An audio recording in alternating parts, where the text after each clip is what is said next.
Learning to become, learning to learn, learning to thrive,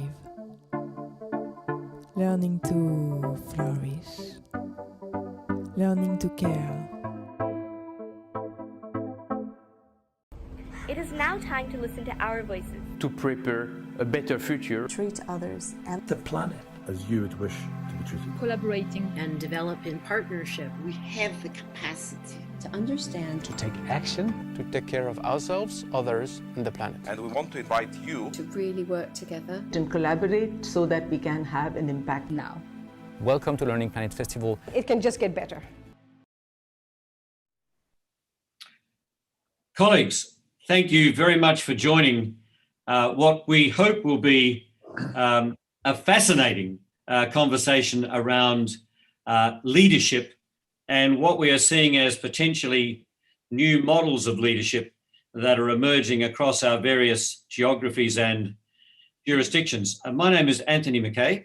I'll briefly introduce myself, and in a moment I'm going to ask all of the colleagues who have gathered, a remarkable group of people, to participate in this conversation over the next hour. The roles that I bring to this conversation include the role of CEO and President of the National Centre on Education and the Economy in Washington, DC. But in addition to that, a co-leadership role with Valerie and Michael with our Global Education Leaders Partnership. And of course, we are now very much part of an alliance with Learning Planet, and therefore absolutely delighted to be part of this festival. And finally, work that is emerging in Australia and New Zealand around what we are really calling, I guess in many ways, a new learning platform to think about creating a learning society, something that all of us have been associated with over many years, but a real sense of urgency as we think about the future of learning. And the future of learning will take leadership of a particular kind.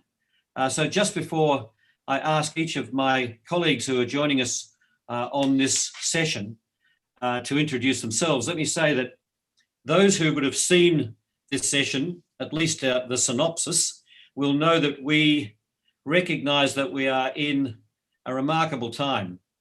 Disruption, levels of change and complexity, huge global challenges, major issues to do with inequity, a real concern about the sustainability of our planet.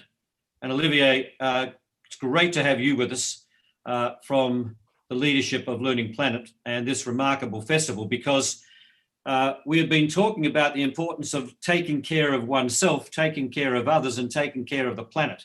That is not going to happen without leadership.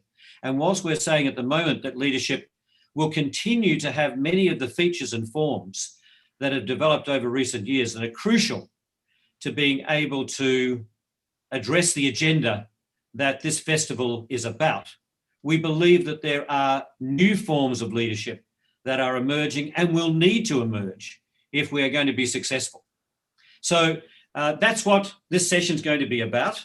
I'm going to ask each of my colleagues if they'll say just a word about themselves so you know where they're coming from, and I'll even encourage them to reveal something that might even be more personal, just so that you get a bit of a sense of this remarkable group. So Valerie, as co-moderator of this session, let me start with you. Always remember to unmute. Rule one. Thank you, Tony, and hello, everybody. And my thanks to the people who've accepted our invitation to join us in this discussion. So I'm Valerie Hannon. I'm based in the UK right now, but my work has been international, I guess, for the last 10 years or so.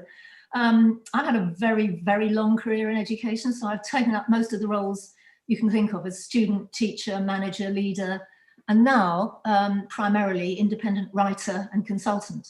I suppose the thing I'd want to share about my life at the moment is that I am sick to death of lockdown. I feel as if I have been locked up for some crime I committed that I don't even know what it is. And I'm sick of the winter, there's snow on the ground, And what I want most of all is to be able to fulfill my new, very new duties as a grandmother. And I can't because I'm locked down. So that is my frustration and my latest passion.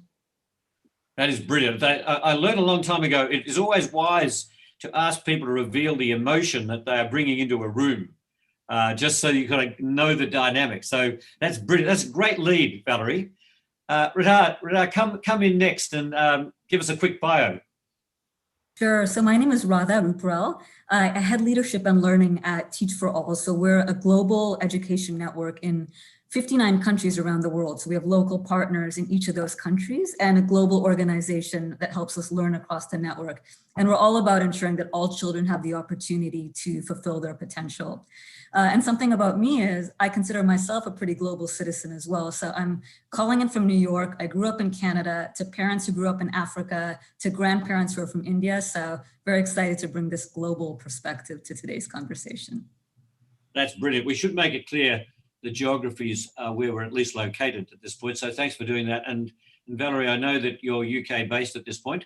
Actually, you'll be UK based for some time because, as you pointed out, you're locked down. There's another person who's UK based. Thanks for reminding me of that, for that, Tony. Thanks. So, Steve, welcome. Hi, I'm Steve Munby. I'm not an academic. I'm not a researcher. I have worked in education all my life for 17 years as leaders of large organizations. I was a director of education in a challenging part of in England in a local authority for 5 years. And then I was chief executive of the National College for School Leadership in England for 8 years. And then I was, for 5 years, I was chief executive of an international not-for-profit organization called Education Development Trust. I'm based here in Manchester, and our house nearly got flooded this week. In fact, the houses just across the road here had to vacate had to leave because of the flood river that's coming up. So it's subsided a bit now, so I think I'm relatively safe. Thank you, Steve. I'm going to do one more Brit. Michael Stevenson, Valerie, yourself and myself are pretty well connected through the whole of the Global Education Leaders Partnership, and leadership has been obviously at the centre of our work. But just say a word about yourself. Thanks, Tony, and hello to everybody. Well, I've spent my life, at least so far, in two areas of work, one broadcasting and the other education. And for a long time, I used to say that I was a broadcaster and had gone on to dabble in education.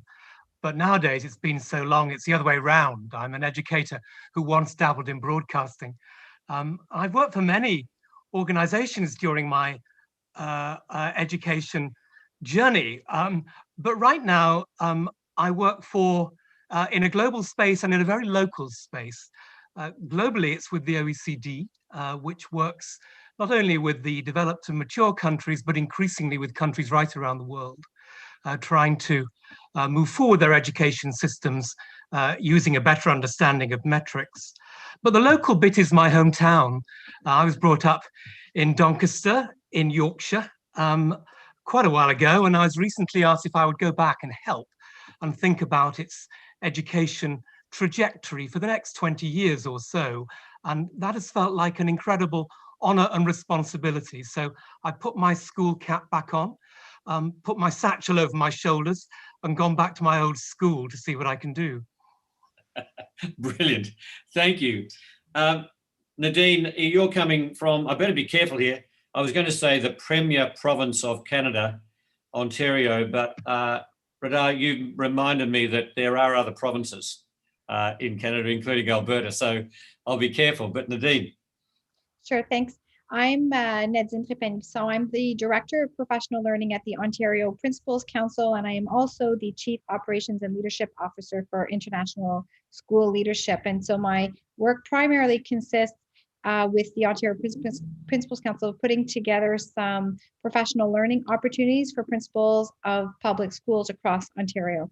And a little bit about me, I share my time in Ontario into two different cities. So Ottawa and Toronto. My internet connection is not reliable in Ottawa, where my home is, and so I work from a home condo in Toronto. And I was in Ottawa on the weekend and was able to snowshoe minus 27 degrees Celsius and beautiful sunny day and about 40 centimeters of snow. And then back to Toronto, -3 and no snow. Fantastic. Look, we may not even bother with the topic. We'll just continue with the introductions. Right, we're going to go to New Zealand. Leslie. Well, good morning, everybody. I have to say I feel a little guilty hearing the different stories because, of course, firstly, we have summer. And secondly, we are very blessed to not have very wide-reaching impacts of COVID-19. So I feel a little guilty, and I am grateful and acknowledge the difficulties that many of you are having to live your lives in at the moment. I'm the Chief Executive at the Teaching Council in New Zealand, and we're the professional body for teachers with responsibility for growing leadership of every teacher. And so that's a key point of difference, I guess, for us, because leadership isn't role-based. We're looking at growing leadership capabilities, starting with every teacher right from the beginning of their career. Tony asked us to share a little tidbit and make it interesting, and I thought, considering it's about 5 o'clock in the morning here, I would be a little bit different and tell you that I was kicked out of school when I was 15 years old and now lead an education agency. So not sure if it's irony or it's certainly motivation to ensure we make an education system that works for every kind of learner. So good morning. Fantastic, thank you. Well, David, it's not 5 a.m., but it's midnight in Singapore. Hi, good morning. So my time is good morning. I think most of you are in the morning too. Nadine, yours is minus 20 degrees, mine is 21 Celsius, and we are complaining it's too cold here now in Singapore. 21 Celsius. Yeah, but I was an Associate Dean for Leadership Programs for some time in NIE, National Institute of Education Singapore, Nanyang Technological University. So I have to just give the full name of that. And now I'm the Associate Dean for Academic Quality. So basically my work is looking after the entire institute's quality, staff quality, students quality, student outcome, everything about the quality about the institute. And I've been a very loyal person, so to speak. I've been with one institution, NIE, almost 20 years now. But I work across the systems around the world and actually have shaped leadership development in Asia Pacific. And yes, it's also been a privilege to work with Tony and many of you as well. Thank you. Thank you, David. Olivier, people know you because you are, along with Gail and others, the voice of this festival. But I just wanted, as you quickly say a word about yourself, the whole point of this session was to try and get colleagues who exercise leadership across whole systems, across institutions, in the preparation of leadership, in the preparation not just of positional leaders, as Leslie has said, but across a whole profession. And we were wanting, therefore, to bring all of those perspectives to bear in this conversation. So, but Olivier, fantastic that you've joined us. Say a word about yourself. So hello, everyone. I'm very pleased to join you. In fact, I've spent the last months and the last 48 hours working with something like 500 organizations around the world to be able to together organize this Learning Planet Festival. So I joined CRI in Paris as director of the Learning Planet Festival, but working in a great team.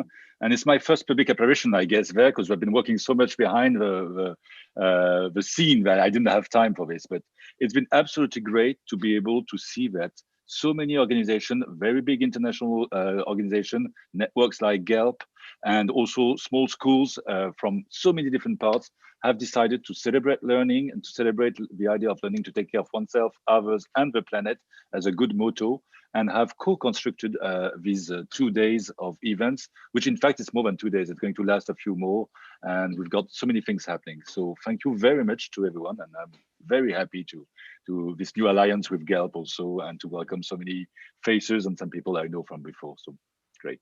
Brilliant. Olivier, thank you very much. I don't think I've missed anybody. If I have, speak now. Okay, Valerie, what we have been saying is that we are having a global dialogue that's intensifying around the future of learning and the future of work.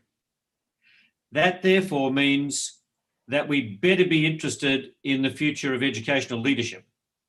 And we had a little provocation that we shared Valerie and I and Steve and Michael have been working on how we might try and capture some of those shifts that we are seeing.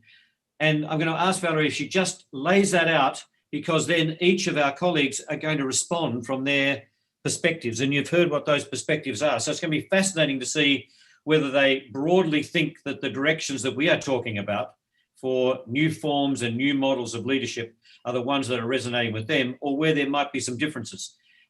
So let's just open it up, Valerie, with some headlines, and then we'll go around the room. Thanks, Tony. Where to start? Well, can I add my thanks to colleagues who've joined us on this, because it really is extremely timely from our perspective, as Tony and I work on this paper for publication in a couple of months' time. And in leading up to it, we've been provoked to do it really by a series of conversations that we've been having, not just with ourselves, but with leaders around the world in various kinds of convenings in our own jurisdictions. And also listening not just to education leaders, but to leaders of big corporates and political leaders, because never, I think, in my lifetime anyway, has there been such a focus on the importance of leadership in times when, in some circumstances, it means the difference between life and death, and between an organisation managing to keep its head above water or sinking without trace. And leaders are certainly feeling the pressure. So if you delve into any of the literatures, you know, the McKinseys of this world, they're all quite absorbed now with the new leadership challenge. And we certainly think that it's the case in spades in education, that there is even more a sense of leadership challenge. And we wanted to try to pull that together in a way that started to make some sense of it. Tony said something about the nature of the times. I don't need to emphasize that with this audience. VUCA or what? I mean, call it the age of disruption, call it hyper change, call it a time of a series of inflections in human history. The disruptions are going to come thick and fast, whether it's floods in Steve's hometown, whether it's zoogenic pandemics. We know this is the kind of future of humanity, and we brought it upon ourselves in a sense, partly because of our dysfunctional relationship with the planet on which we live. So we've got a huge amount to face. And we think there are some signs in the air of how leaders need to reorient their focus and their thinking in education. May I say, for a start, this is not to kind of disrespect or disregard any of the thinking that's gone on around education up until now. All of that has huge validity, and I'm thinking particularly here of notions of inclusive leadership, co-creative leadership, distributed leadership, and I'm using a lot of adjectives here, but particularly personal qualities around empathy, hugely around empathy. And I think that's one of the things that's really come through in the business literature, that the leaders who are listening and who understand how their co-workers and their customers, their stakeholders in general are feeling about things is really important. And indeed, the personal quality of humility, this is one of Steve's themes in his work around imperfect leaders, knowing that you don't know everything and having a humility to make that clear. So all of that stands. We're not trying to disrupt any of that, but we think there are 5 new pieces, and I've called them signposts, just because it seems to me that they signpost the direction of travel, particularly for people who, like Leslie, are charged with building the capacity either of incoming leaders or serving leaders. We know, I mean, Steve has charted this in his own work, the crisis of recruitment to leadership in education. As the age profile shifts, how difficult it is in some jurisdictions to recruit great leaders. We really need to take these things into account. So how do we inspire leaders to feel their load is lighter and they are prepared to put their shoulder to what is a pretty difficult wheel, but that it's worth a candle and they're doing the right things at the right time, ready for the times. So we think there are 5 signposts, and I'll try to, as crisply as I can, sum up what we think those are. The first is that leaders need to be in the business of not just giving a new narrative about what education is for, but being part of the creators of that narrative. We all know that storytelling is a hugely important part of leadership, but it seems to us to have a new urgency in that what we need, we believe, is a different kind of conversation, a different kind of discourse about what education is for and its fundamental purposes. And leaders at every level, taking your point, Leslie, whether they're at classroom level, whether they're institutional level, whether they're at system level, whether they're at political level, need, we believe, to be adopting a different kind of taxonomy, a different kind of vocabulary about what leadership is for. And I could say a lot more about that, but that's point one. And it's not in the usual kind of repertoire of what leaders are asked to think about. Point one. Point two, we think that leaders ought to be in the business not just of being highly collaborative. That's not news. We've been talking about that and networks for many a year, but also to be leading ecosystems. What's the difference? The difference is that ecosystems are about very diverse partners. So this is about breaking out really the kind of silo of education and making it clear that as a leader in education, you understand that that education is about everybody's business, whether that's families, the earliest educators, whether it's localities and communities, businesses, the cultural sector, the creative sector. But we are really interested in how leaders around the world are starting now to reach out and become part of ecosystems for learning in which they are not necessarily the dominant partner, which makes it a tricky leadership challenge. The third signpost that we want to draw attention to is leading for equity.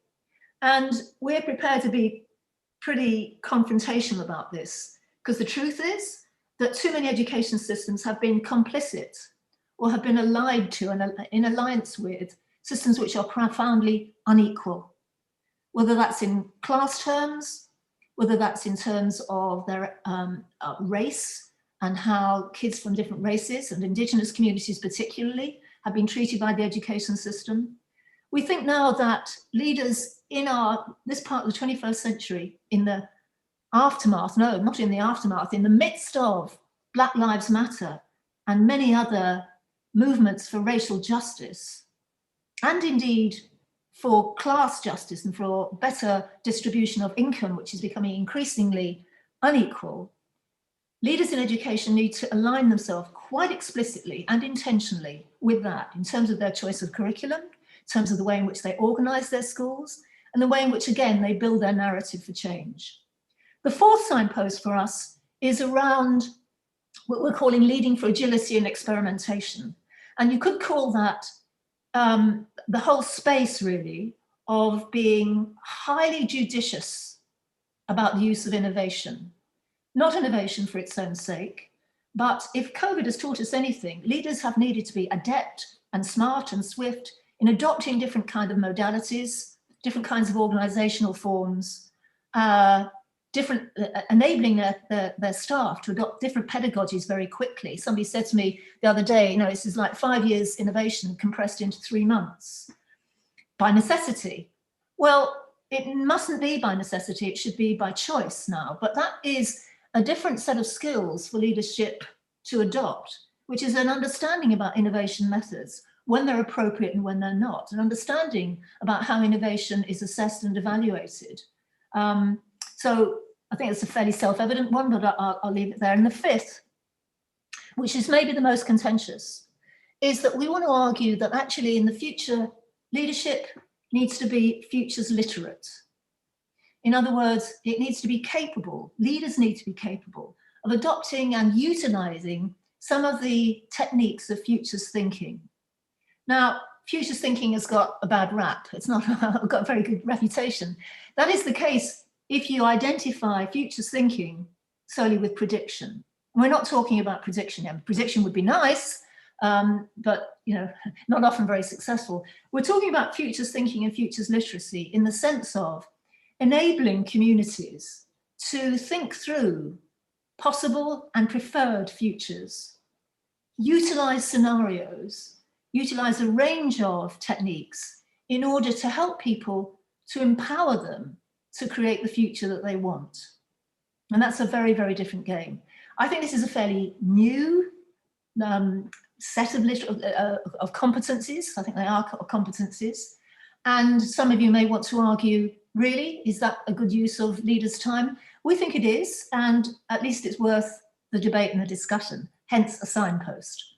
So I'll leave it there, Tony, and let colleagues take over with their responses and reactions. Brilliant. Thank you, Valerie. And just before we do a round of responses, reactions in the spirit that I indicated at the start. I'm going to start with Steve in a moment. Olivier, you are able, I think, just to monitor some of the responses that are coming through on 2 or 3 different channels here. And so I'm encouraging people to make contributions as we go. Olivier, I'll try and watch, and if you can do the same, but just give us a bit of an early idea of a couple of the issues that have arisen, just so as colleagues respond, they might be able to pick up on a couple of the points that have already been made. What have you got? I'm sharing the question with you and with everybody in the chat. So we've got questions about leadership, and do you agree that everybody is a leader, that it's about competencies and not a hierarchical role? So that's the first question. There's also a question on advices on how to build a new body or organization or project to launch systemic change at the size of a territory, a district. But if you want to go on with the conversation, I'm feeding you in with the questions, and maybe at a half of a conversation, we can come back to some of them or later on if you want, so that everybody gets a chance, okay? That's wonderful. Thank you very much. Steve, have a first response for us. Well, I've got to say I wholeheartedly endorse those 5 principles. They have a lot of resonance to me. I work not just in England, but across a number of different countries around the world. And I do think they are really appropriate and apt. I just want to take a little bit on agility and innovation, because I want to add to this, because in England, and not just in England, we're seeing more entrenchment. We're seeing more narrow thinking. We're seeing groupthink going on. We're seeing people taking camps about, not just about Brexit and non-Brexit in England, but about whether you're progressive educations or traditionalist educations. And part of my worry in England, by the way, is that we won't build back better. We're just trying to hold on to the pandemic and go back to what we had before, which is not endorsing these leadership attributes. But I think one of the big aspects, and it's part of agility, is being able to see things from other perspectives, is to be open-minded, is to welcome challenge rather than just hear your own voice coming back at you and work in echo chambers. I think it's especially true. We know what's going on in the States at the moment, and how the new president's trying to change that and make it a more listening. But I think it's definitely true in England, and it's probably true in quite a few other systems too. So as part of the agility bit, I want to talk about welcoming challenge, being open-minded, looking to see the other perspective, not just your own perspective, and avoiding groupthink. Steve, can I just ask you a question about this?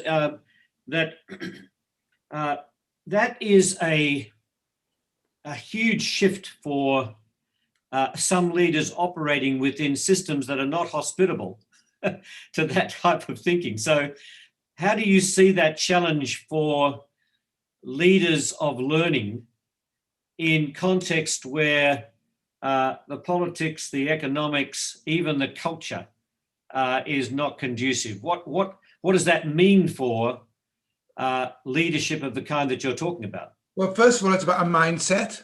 As I said, I'm a big fan of imperfect leadership, and imperfect leaders know they don't know it all. That's the whole point of it. Therefore, they want to find out. They want to welcome challenge. They want to ask for help.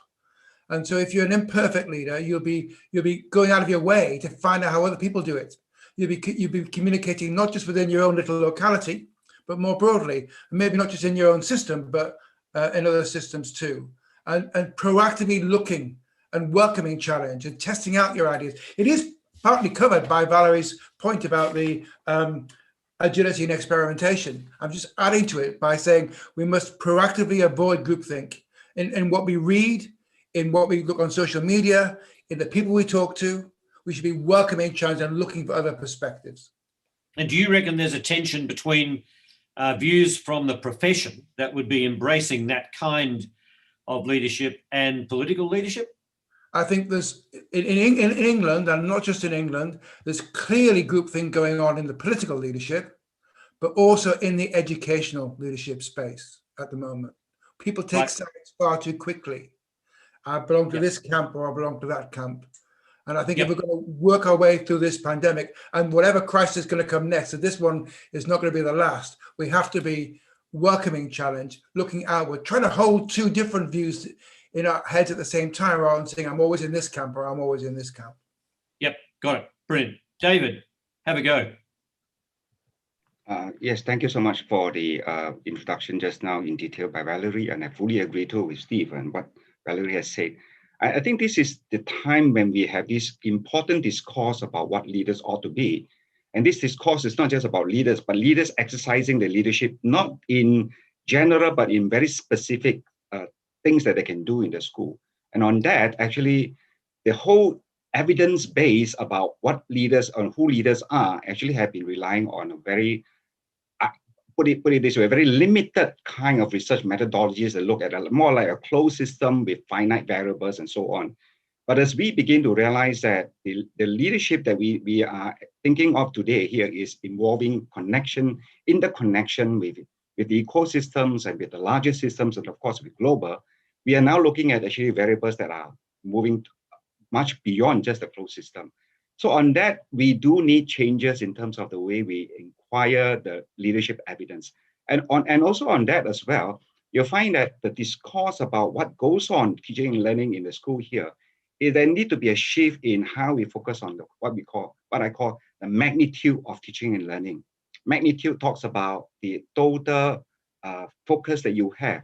And for a long time, we have actually focused heavily on the magnitude of ensuring that they complete their education to achieve their standards, both locally as well as internationally. And they don't pay much attention to what's happened after that in the workforce as well. So this magnitude has to shift. Now we are talking about future ready. So my question then would be like, to what extent do we also give focus to the teaching and learning for the future? So that's also another aspect of it that I think is very important. David, it was interesting that Valerie talked about future literacy. You have used the language of future ready, and you have been writing and teaching and revising and reinventing your programs at the National Institute for Education in that spirit. The earlier question around how you conceive of leadership and the use of language like competencies and positional authority and hierarchy, you've been preaching complex adaptive systems for more than a decade. How do you respond to potentially the tension that we have at the moment where people are still holding on to structures, hierarchies, and see leadership in terms of a set of traits or behaviors or even competencies? How do you think about this work? I would say that competencies will still have a place because they are important skills and knowledge that every school leader must have. But the question is that when we shift our magnitude of learning and teaching, when we relook at outcomes of education that's more connected to the system and derived from the context of the system, like what Michael said, the trajectory of the country's or the nation's economy, society, and environment, then therefore you have to look at it is that it has to go even beyond the competencies of managing the typical learning outcome that you see. So yes, on top of competencies, you do need other kinds of skills and knowledge that will look at how do you expand beyond the boundaries of the constraints of what you have in your education system. Because if you're talking about connection to the larger system, then you will have to think through of what kind of skills and knowledge the leader will have. And of course, here complexity and complexity leadership will come into being. How do you overcome system boundaries, right? To engage, like what Nadine, Valerie said, the network part, the value chain part, the value creation part, where you bring in expertise from outside your closed system. So we are looking at a lot more than just competencies as the way we've seen it in educational leadership. And we need to actually think further about systems leadership, complexity leadership as well, because we are dealing with complexity as well as we're dealing with external systems.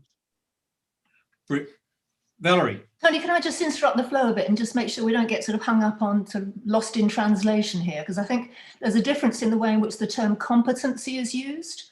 So certainly those of us who've been sort of deeply involved in the Education 2030 project with OECD, which Michael's been deeply involved in, use the term competency, not in the sense of, oh, he's merely competent, you know, it's just a rather derogatory term, but a competency of being a basket of knowledge, skills, values, and attitudes. Yep. And within that frame, one can think about competency, absolutely, David, incorporating all the kinds of things that you're talking about.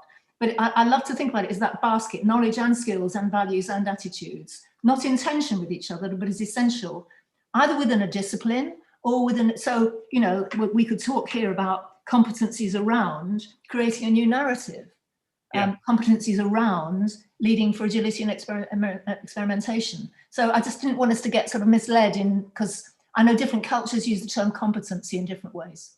Yeah, brilliant. It's the fusion. Yep. Yeah, brilliant. Rita, let me go to you, because I think there's some chat that's going on here about who we're including in leadership, and in the spirit that Leslie raised in relation to New Zealand, namely every teacher, but there are others saying, well, hold on, it's also learners.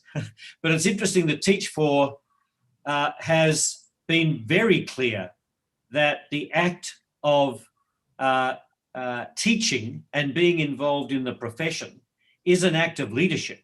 And you've been building capacity explicitly for that. And you've been thinking about this in terms of young people themselves. So be fascinated to see how the signposts, if you like, are resonating with you. Yeah, absolutely. And so, I mean, that's exactly it. We see teaching as an act of leadership.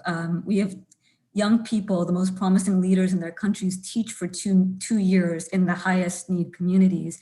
And then they go on to serve in many different positions. We have 86,000 leaders across our global network. And these signposts really resonate. This idea of partnership across the ecosystem. You know, we believe we need the collective leadership of many people, students, parents, teachers, community leaders working across the ecosystem.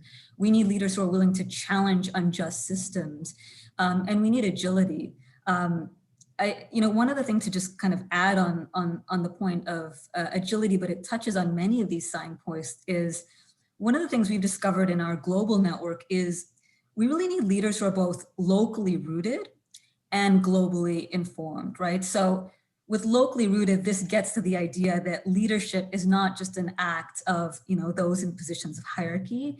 It is an act of community leaders, of parents, of students who have a voice.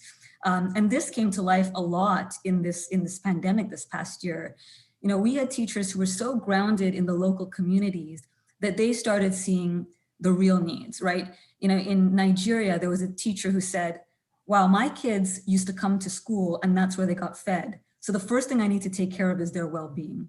And so this teacher partnered with the community to create an emergency feeding program for 600 families. In Nepal, you know, we had another teacher who was a science teacher. So he started doing Zoom classes, but within, you know, a couple of days, he realized my kids are struggling with their mental health and well-being because of what's happening. So he reverted and he started creating a project where the kids would do a diary and they'd share back with him around how they're doing, their socio-emotional state.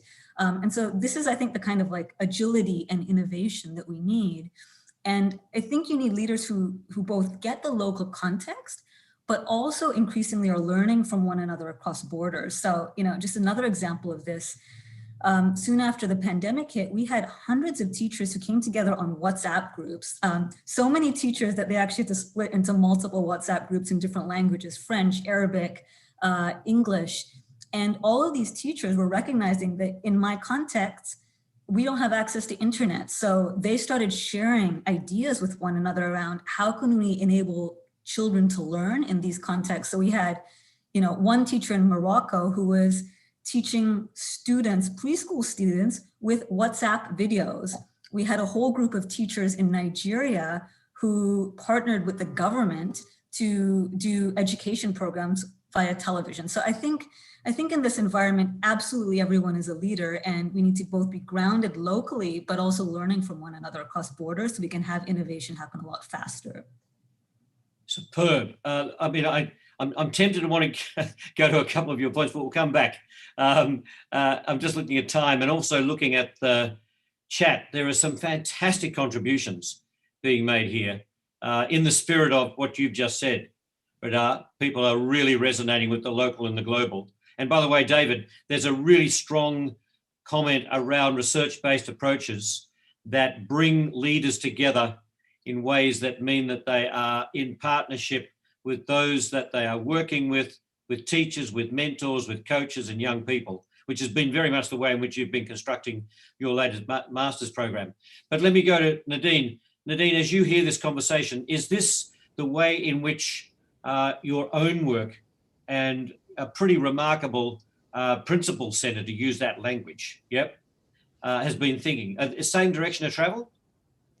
Yeah, I would say it's the same basic direction. We've had a focus here in Ontario on the equity piece and the inclusion piece, and all of that can mean, both in terms of geography, in terms of very rural or remote areas, but also in terms of race and LGBTQ and all of those pieces. And so we've been really focused over the past 6 to 12 months on bringing that leadership perspective.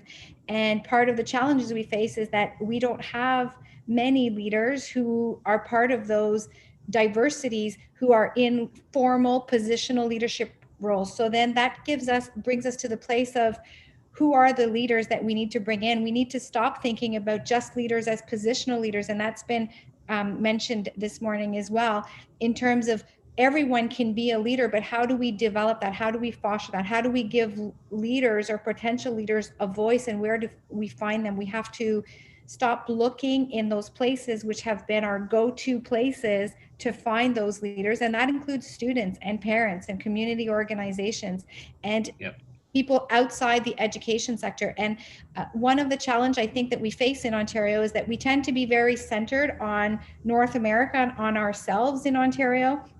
And we have to look to expanding that. So when I hear Valerie talk about future readiness and the connection with agility that Steve has mentioned, I think that there's definitely a lot of potential there for us to connect those two signposts together. If we are able to get to a place where, as we develop leadership and as people develop their own leadership skills, they're looking towards developing a more open mind frame, that agility, that bringing in that creativity and that innovation, that will allow us to be more future ready. So in as much as Valerie has outlined them as 5 distinct, I think there's a lot of interconnection between all of them to get us to where we need to be to better serve students across the globe.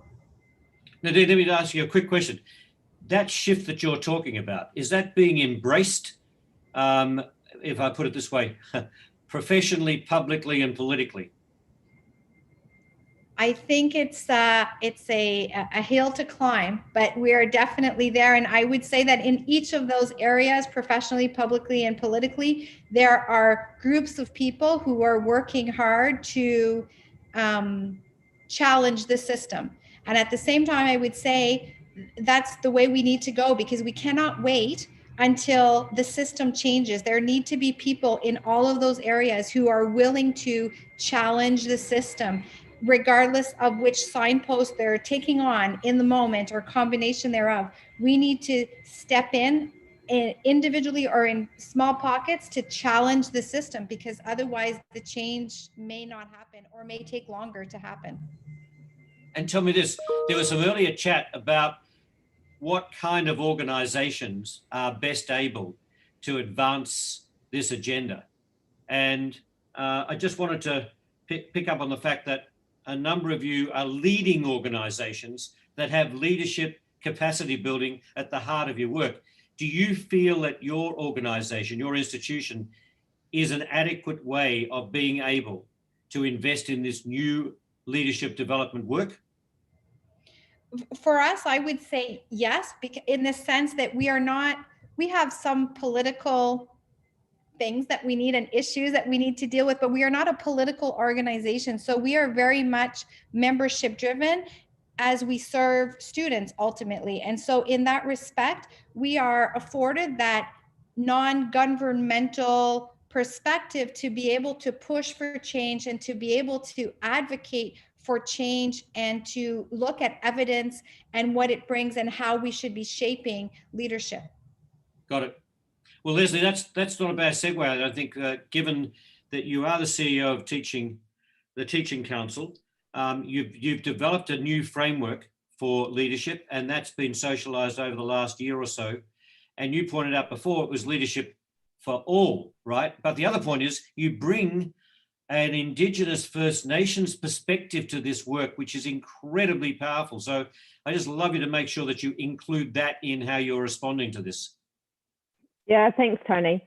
Absolutely. And I think, you know, the comments that have been so far around how these 5 signposts come together, of course, are really important.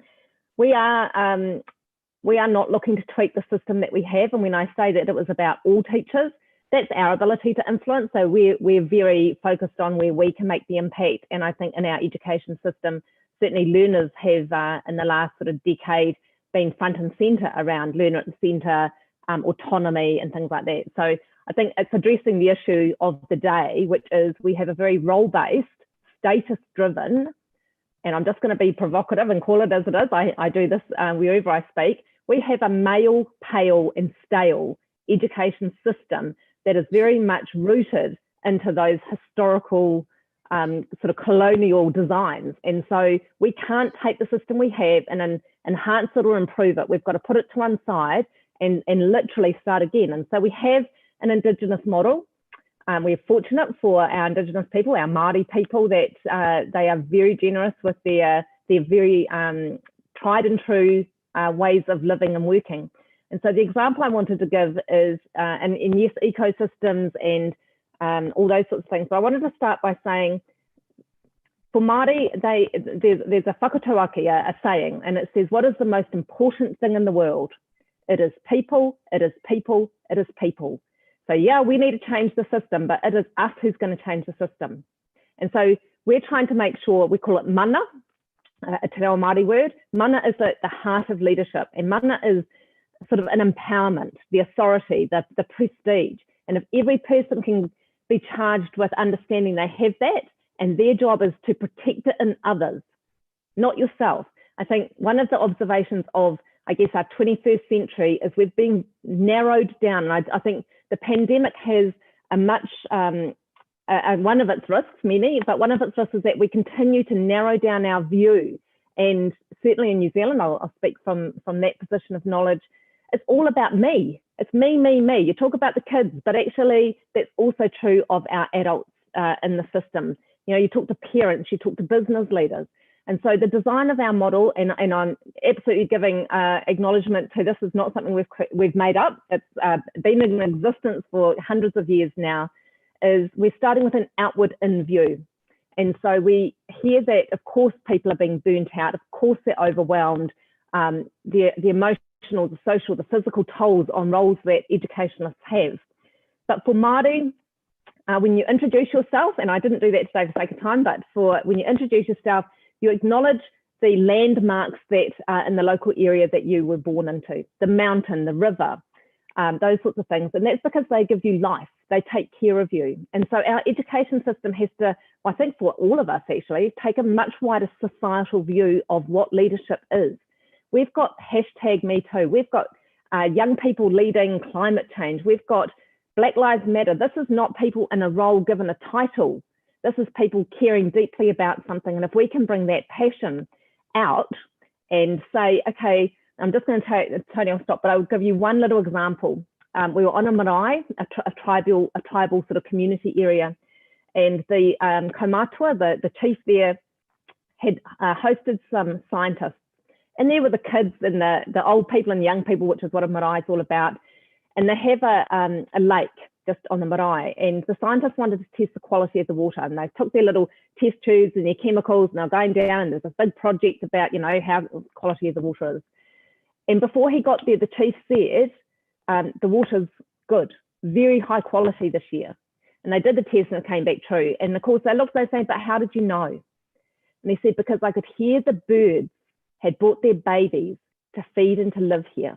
And that's how I knew the water quality is good. And so I think we just need to stop imagining that the answers have to be grown or created.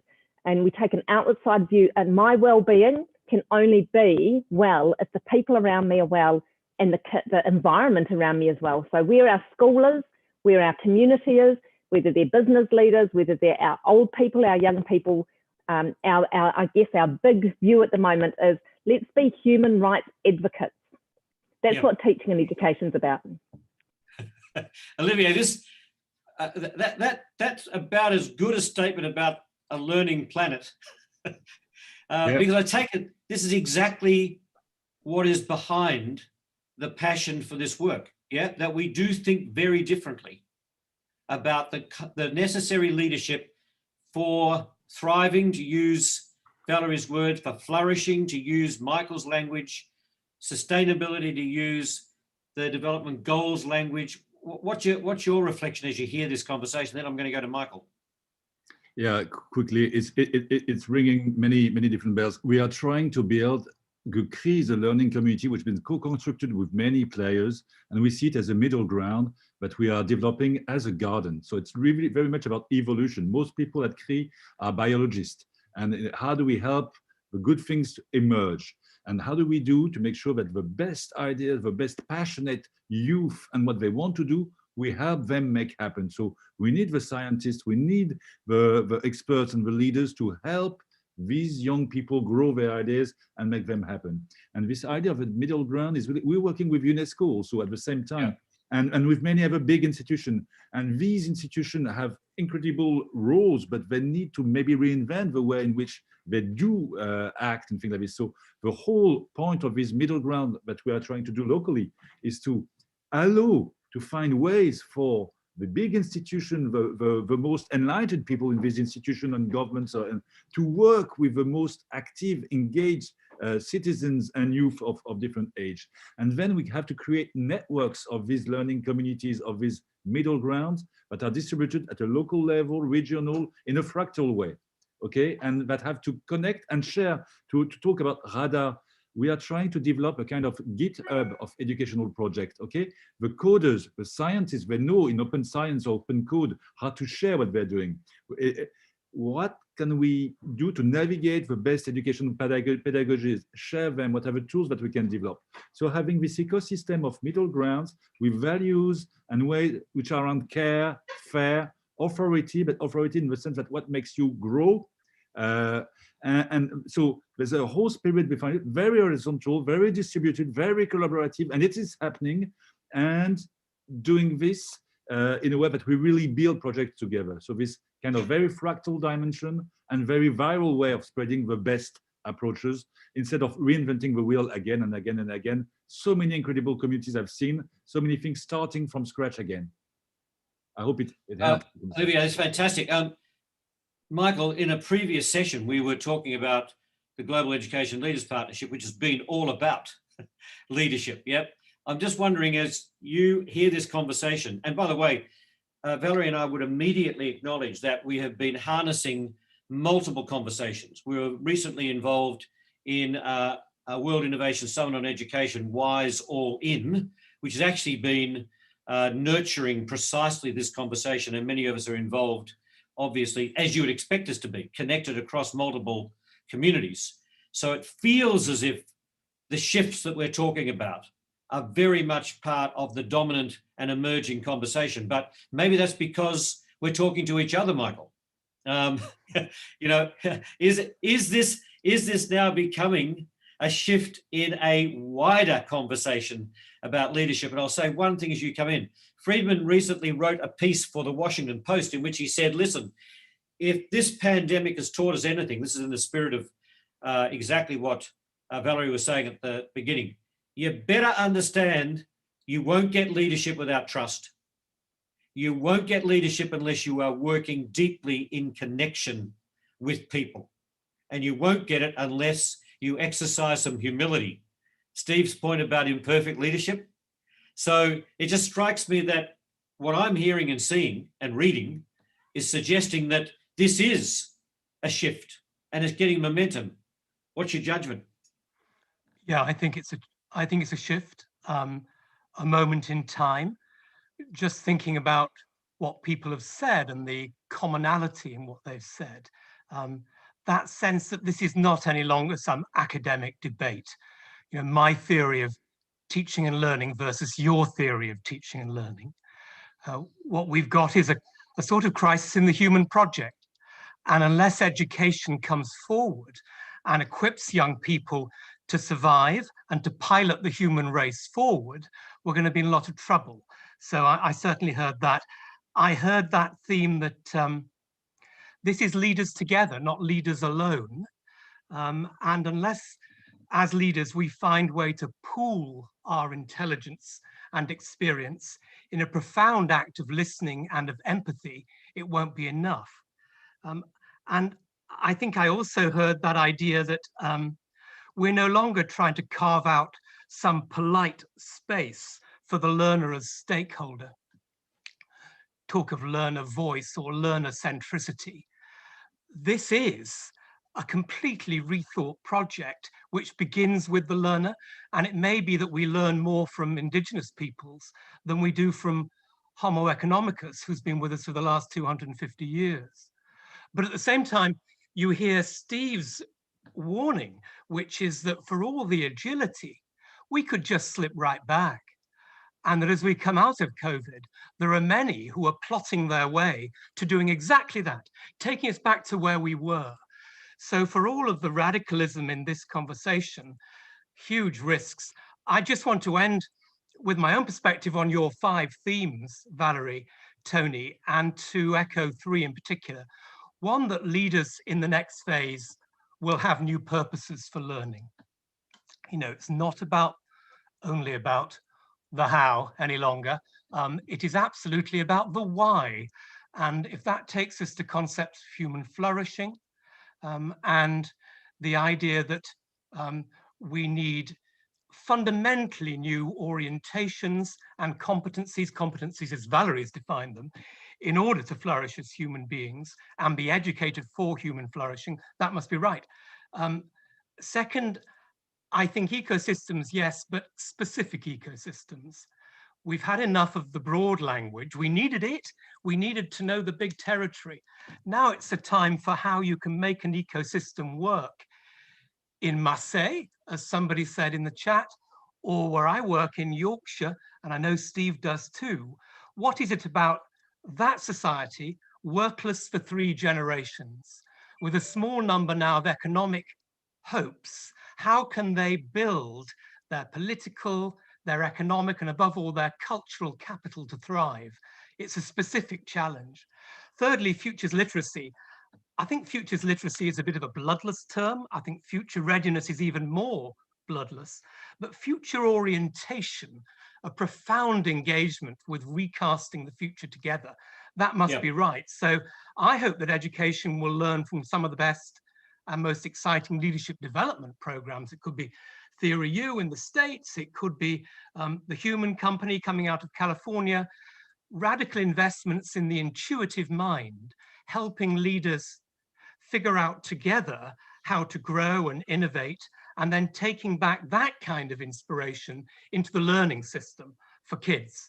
Those seem to me to be the big prospects. And I'd end by saying that whereas once upon a time I felt the OECD was the metrics people who did PISA whatever you threw at them, I think actually many of these ideas are now becoming increasingly mainstream in the world's biggest international organizations. Brilliant. I'm going to ask Valerie in a moment to pick up on, Valerie, I guess in the interest of our paper, are there a couple of points that you'd reflect upon and say, okay, there's some really strong messages? Before I do, and I'm going to make sure the last 2 minutes is for you, I'm going to whip around, and this is literally 30 seconds, dear friends. Steve, if you had to say, listen, I'm going to give you one message about the future of leadership.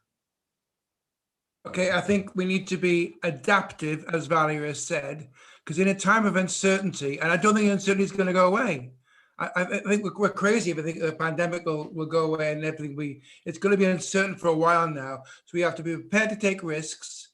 And if we make a mistake, let's not make sorry the hardest word. David.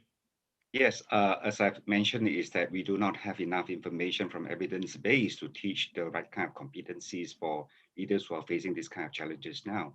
So what we are trying to focus in, especially in Singapore here, is to teach the leaders how to learn instead of teach them the competencies. Teaching them how to learn, like, for example, when they encounter challenges and so on, they self-organize, reach out to the other counterparts through network, to the systems and so on. And then they do it in a non-linear way, which is exploring multiple paths. And finally, the emergence of kind of learning is what will prepare them to deal with the challenges rather than we teach them and train them. Radha. I would say we've talked a lot about adults as leaders, but let's not forget about students as leaders. And so let's think about what are the conditions that enable students to grow as leaders, learn how to take ownership, and build a much broader set of competencies around curiosity, creativity, critical thinking, questioning. So let's just not forget about the students as the leaders themselves. Nadine? I would say we have to ourselves model what we want leaders to become, and that means we need to be vulnerable enough, allowing ourselves to be vulnerable enough to let go of our comfort default practices and way of thinking and be open to others. Leslie. I'm going to quote our Prime Minister, Jacinda Ardern, and say that she does not believe that being kind is synonymous with being weak. Thank you. Valerie? Thank you all. I mean, there's a huge amount in that I think we need to think about and try to incorporate. I'll maybe finish with 3 points, if I may. The first is that the conversation throughout, which has brought learners, students back into the frame, is really terribly important.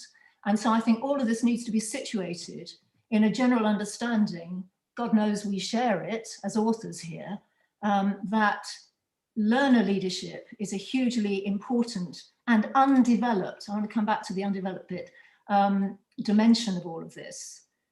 Yes, Radha, we can all exercise leadership at some points, but I suppose the point I want to make here is that there are cadres of people who are given the mantle of leadership, who are elected to it or appointed to it, with whom the buck stops, and who have to take decisions about what happens and what direction things will go in after hugely, one hopes, sophisticated listening and participative processes. But in the end, they have to take decisions and are responsible for leading others, and particularly the people on this call. I mean, I suppose in our minds we had an audience of those whose responsibility it is to give those folk who take up the mantle of leadership in a role sense, because we're not moving towards open democracies in schools. I mean, we're not yet. Don't know if we will in my lifetime. People are given those responsibilities, and we're saying, actually, you know, we need to be inviting them, not just, as Steve says, to take on other people's perspectives, but really to adopt, to acquire competencies of a completely different order. So I'm not apologetic about that. I take seriously the business as learners, as leaders, but we want to situate this conversation in a broader one. The second thing I want to say is that I have to miserably say that this conversation is a very restricted one. The idea that our political leaders are talking in these terms, more or less anywhere, actually. I mean, New Zealand is a very outlying case, and you know, I cite in the paper the leadership that Jacinda has given, and a couple of other leaders throughout the crisis, actually. But across the world, where they bother to talk about education at all, national leaders are not talking in these terms. Just witness the dominant conversations about assessment. I mean, it's threadbare in comparison to what you're talking about. So we have to recognize we've got to try and break out the bubble and find a way through to a broader conversation. And that brings me to my third point, which is about the narrative. And I just don't think that it is yet understood how radical a shift this will be when we start to talk about thriving and flourishing as against old concepts of success, the acquisition of credentials, the acquisition of qualifications, the access to the best universities and the top paying jobs. We are talking about something completely different when we speak the kind of language that Learning Planet is trying to establish around what it is to thrive. And may I say, there may even be some differences between us. Because Leslie, you said something really interesting about people, people, people. And Michael and I have this debate a lot, which is that I'm trying to argue for a less anthropocentric view, which is to say, yeah, we're pretty important on this planet, but we are a living creature amongst others who also have rights, which we have trampled on and ignored. And the planet itself, you know, its lakes and its rivers and its mountains, very much the way Maori see it, actually, needs to be put there at the center. It's not all about us and where we're going. Of course, we care quite a lot about that, actually, but you need to see it in a very integrated way. So it is a very radically different narrative, and that's not easy to get across. But I think we have to, we absolutely have to, or else we just slide back into something which is, well, second class, second rate, really. So thank you all very much for your comments. I found them really provocative and interesting, and we're going to try and reflect them with due references to yourselves. Superb. Thank you all. We're 2 minutes over. Olivier, I'm really pleased that we weren't taken offline. So obviously our broadcaster, Michael, yep, you might have cut us, but I'm very pleased that we were not. And Olivier, thank you for helping to ensure that the voices of those that have joined us, at least in part, have been recognised and have contributed to this conversation. But to each and every one of you, across multiple geographies and time zones, that is an act of leadership and generosity that has not gone unnoticed. Thank you all very much indeed. Thank you very much to everyone. Bye, everyone. Thank you. Take good care. Bye.